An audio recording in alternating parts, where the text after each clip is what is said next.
Hi, Hey there, I'm Helen, I'm Donna. and welcome to Teacher Talk for Parents. This is part 2 of our games episode. Yes, in this episode, we're going to be talking about indoor games. In Got the it. last episode, we talked about outdoor games. Get outside. Well, now Come we're inside.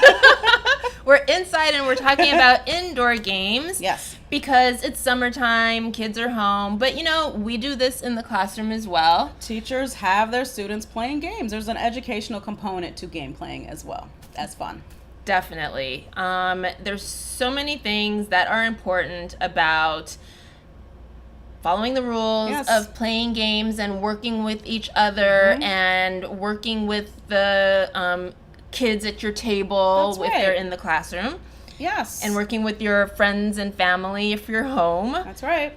And you learn it through playing these games. That's where it comes from. That's a support with these themes and ideas and ways of being a great human is through game playing. Exactly.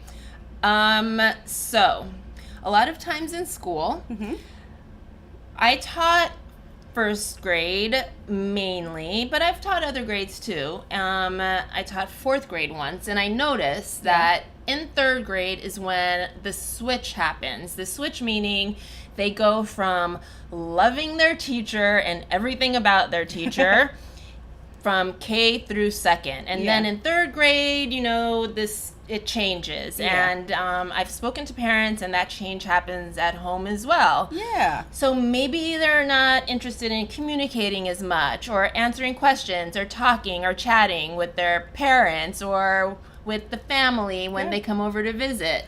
And how can you change that? How do we get them off of their screens, off of their phones, off of their laptops? What do we do, Helen? Whip out a game. Awesome. That's what you do when family's over, when friends are over. I have my fondest memories of when I was a kid during the summer. My parents were at work, but I was home with my older brother and my older cousins. Fellow latchkey kid. Yes.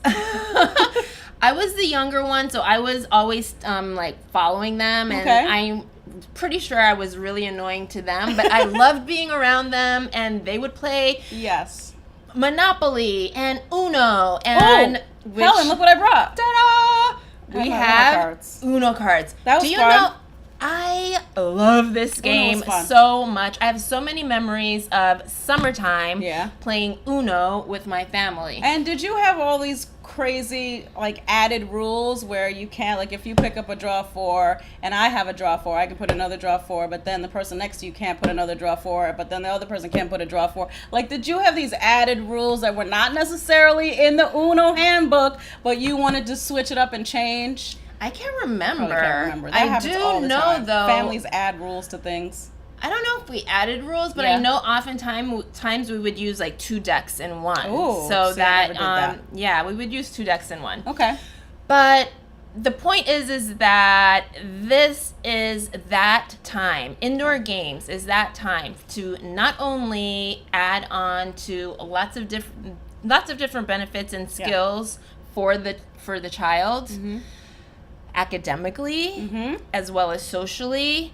But it's just fun, and it brings conversation. Exactly, and allows for memory making. You're making memories with these games and these quality family times that you're creating. These are some of the moments where children, as they grow up, they share with their families, they share with their friends about the times that they had 30 years ago, 40 years ago. So these are memory making times using games. So even if you're out there at work all day long and you come home and the last thing you probably want to think about is whipping a game out, because you have to think about maybe cooking and sitting at the dinner table. But this is when a conversation happens and just spending time, and these are the memories that they will remember when they're adults. Correct. Spending that time together, quality time, no matter what you're doing. Yeah. But games, it's a fun time to be together as a family. Yep. And it doesn't take that long, unless you're playing Monopoly, which takes forever. Listen, I played a game with my cousin Etienne in Toronto. I swear to you, I was there, I think I spent 4 weeks during the summer. We played Monopoly every day, like for 14 hours for the day. It was the same Monopoly game. It never ended. Like Etienne had to be like, all right, Donna, you're leaving. You're going back to New York. I love you. Game is over. After 2 weeks, it's over. One game. It was crazy. Monopoly is crazy Monopoly was awesome. long, but so much fun. Let's talk about the benefits of games. And we might as well start with Monopoly because there are so many benefits to playing Monopoly. Monopoly's a fun game. I mean, you're talking about real estate. Yes, owning your own place. Buying property. Buying property. Do you have enough money to afford that property? Money, counting, all kinds of things. Oh, fun fact, Helen, did you know that Monopoly makes more money than the United States makes real money? How crazy is that? Wow. Fun fact about no Monopoly. wonder USA I could have a pocket full of Monopoly money instead of real money. Monopoly rich. But yeah, so it teaches you real estate, which is funny. It teaches you places in New York. I mean, that Park Place. Who knew about Park Place, right? Until you played Monopoly. Then you were like, oh, okay, I know some of these places. Boardwalk, you know some of these places. And obviously money and finances and saving. And honestly, counting money for kids can be hard. It is. That's a tricky one because it looks the same. And so they have to kind of switch between counting by ones, adding a 5, a 10, hundreds. Exactly. Yeah. So it's great practice for counting money. Agreed. Are there coins in Monopoly? I haven't played Monopoly in so long. Were there coins in Monopoly? I don't know. My goodness, I can't remember now. It's been a really long time. Monopoly, bro. Cards. Yes. We have cards. There's all kinds of card games. And I have to say, Donna's the one that brought all these props. I still have my games. I'm not letting them go. Like, this is new, but I'm not letting Monopoly go. I have a couple other games. I'm not letting them go. These games not only bring back memories, but now they're, trendy. So now when people see them, they're like, oh, wow, you still have that? That's cool. Or there's updated versions. I have one game that's worth, I think it's $100 now. So that's cool. Really? Yeah.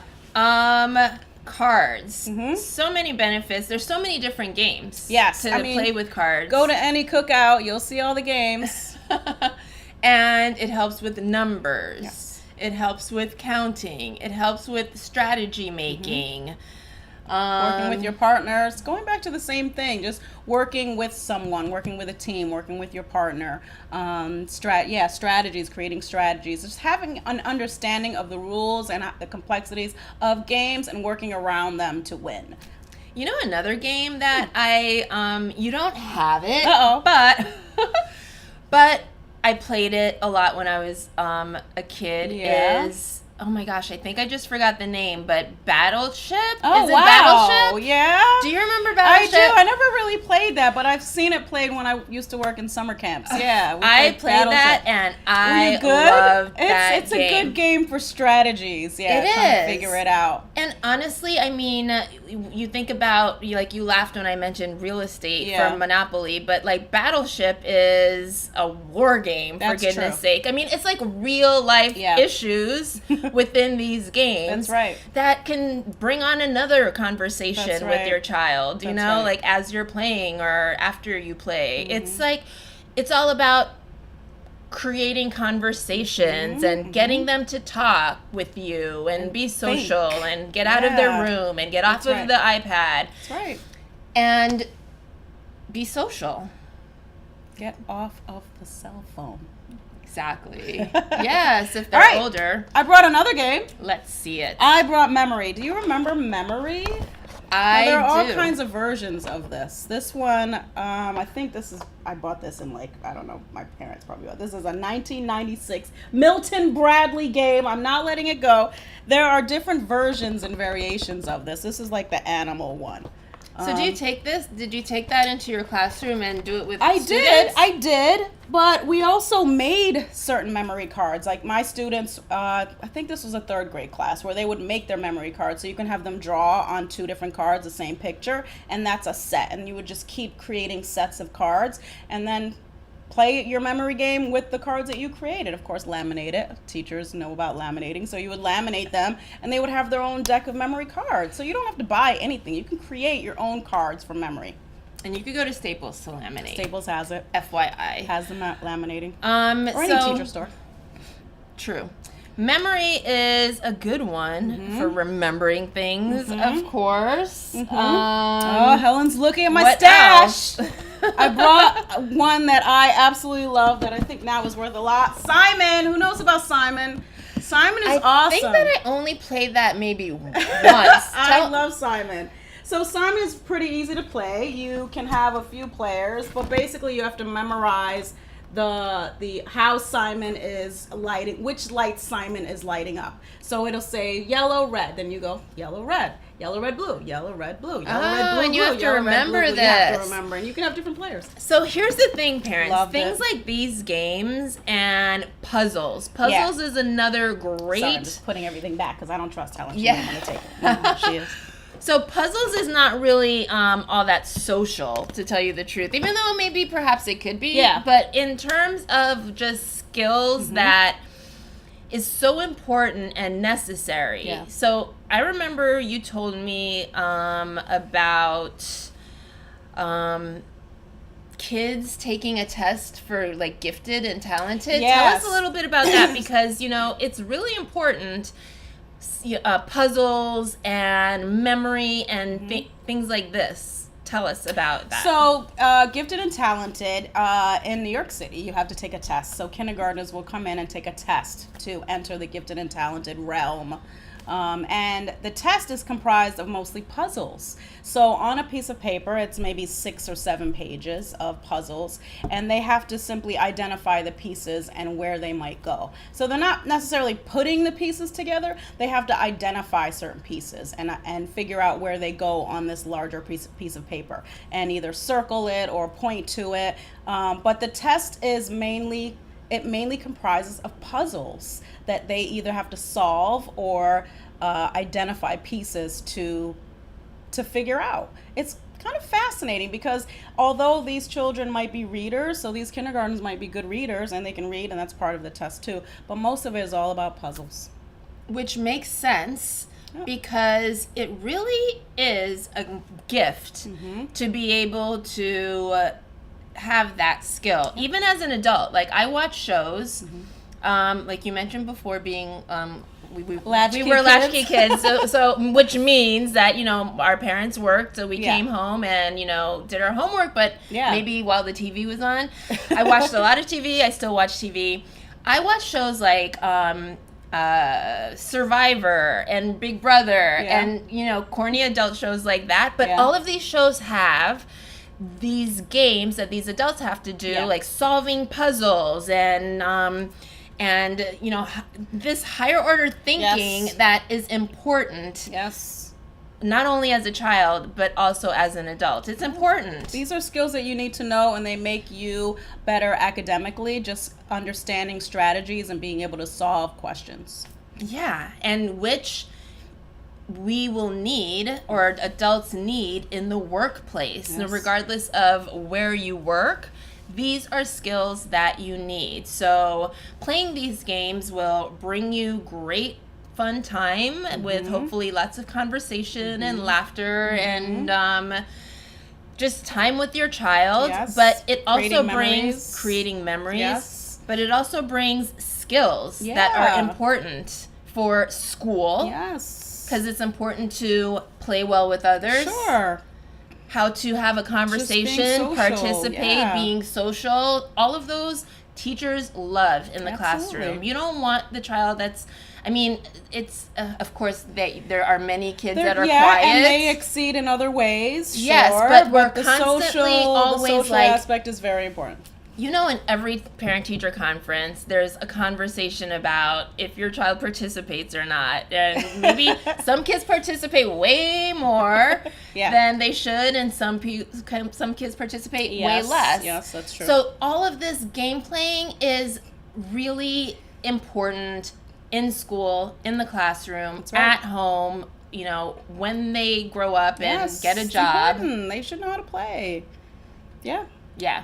So, the take home. What's the homework? What is the takeaway? What is the assignment for our parents? It's another fun one because it's summertime, and it's summertime's hot. about Summer, yes, summertime's about having fun. Yes. So parents, I know that maybe you're out there working. Yes. Understandable, but if you have those games readily available at home, perhaps they can play with their siblings or Get out, get cousins some or AC. friends. Still thinking about how hot it is. Yeah. During the day, and take an hour after dinner and play a card game or play a game of Uno. Play memory, play spades, play something, a cookout game perhaps. Just something to bring get them the involved. conversation going and those skills that are necessary. Agreed.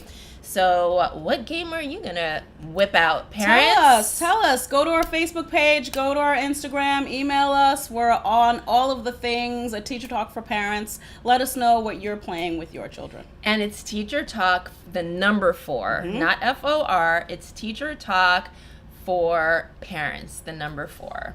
So check us out on all of social media and follow us. We're on YouTube also. Follow us and subscribe. And let us know how all of these tips and tricks that we're sharing with you, how it's going. Let us know. We'll see you next time. See you next time. Bye.